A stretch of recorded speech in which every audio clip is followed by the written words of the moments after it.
বিসমিল্লাহির রহমানির রহিম। সুপ্রিয় দর্শক, আসসালামু আলাইকুম। আশা করছি সকলে নিশ্চয়ই খুব ভালো আছো। আলহামদুলিল্লাহ, আল্লাহর রহমতে আমিও ভালো আছি। আমার চ্যানেলে আরও একটি নতুন রেসিপি দেখার আমন্ত্রণ সবাইকে। আমার আজকের রেসিপি কাতল মাছের কোপ্তা। ফলি মাছের কোপ্তা, চিতল মাছের কোপ্তা তোমরা সকলে খেয়েছো, কিন্তু কাতল মাছের কোপ্তা কখনো খেয়েছো? কাতল মাছের কোপ্তা যে এতটা মজার হয় জানতাম না। তোমরা একবার হলেও এই সহজ রেসিপিটা ট্রাই করতে পারো। আশা করছি ভালো লাগবে।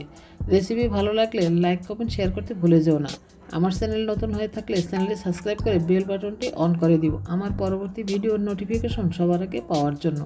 তাহলে চলো দেখে আসি কাতল মাছের কোপ্তা তৈরির সম্পূর্ণ প্রস্তুত প্রণালী।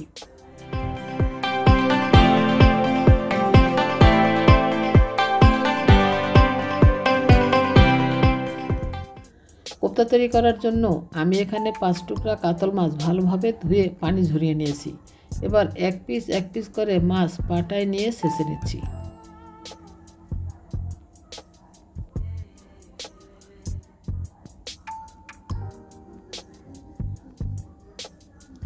মাছগুলো ছেঁচে নেওয়া হয়ে গেলে মাছ থেকে কাঁটাগুলো আলাদা করে নিচ্ছি। কাঁটা বেছে মাছগুলি আলাদা করে নিয়েছি। কাতল মাছ যেহেতু একটু শক্ত, সেজন্য কাঁটা থেকে সবটা মাছ নিতে পারিনি, তাই কাঁটা সহ কিছুটা মাছ সিদ্ধ করে নিয়েছি। তারপর কাঁটা ফেলে দিয়ে মাছটা বেছে নিয়েছি। এই তো দেখো, কাঁটাগুলো আলাদা করে নিয়েছি। এবার কাঁটার সাথে আর কোনো মাছ অবশিষ্ট নেই। এবার মাছের সাথে কিছুটা মশলা অ্যাড করে দিচ্ছি।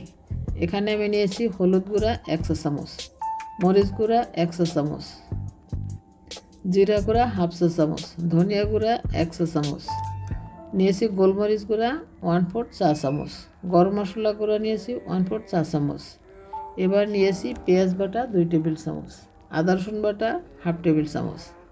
এবার মাছের সাথে মশলাগুলো মিশিয়ে নিচ্ছি। এখন দিয়ে দিচ্ছি বেসন 1 টেবিল চামচ। বেসনটাও মাছের সাথে ভালোভাবে মিশিয়ে নিচ্ছি।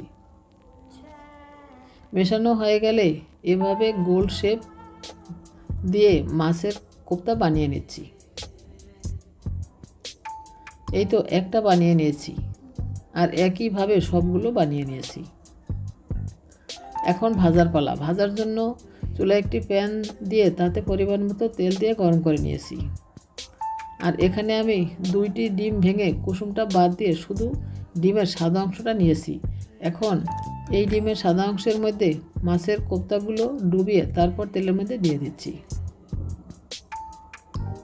এক পাশ কিছুটা হয়ে গেলে উল্টিয়ে দিচ্ছি, আর এভাবে উল্টিয়ে পাল্টিয়ে ব্রাউন কালার করে ভেজে নিচ্ছি। আমার কোপ্তাগুলো ভাজা হয়ে গেছে, আমি এবার প্যান থেকে তুলে নিচ্ছি। এই তো সবগুলো তুলে নিয়েছি, আর এরই মাঝে তৈরি হয়ে গেল ভিন্ন স্বাদের কাতল মাছের কোপ্তা। আর দেখতেই পারছো এটা কতটা সুন্দর আর লোভনীয় লাগছে।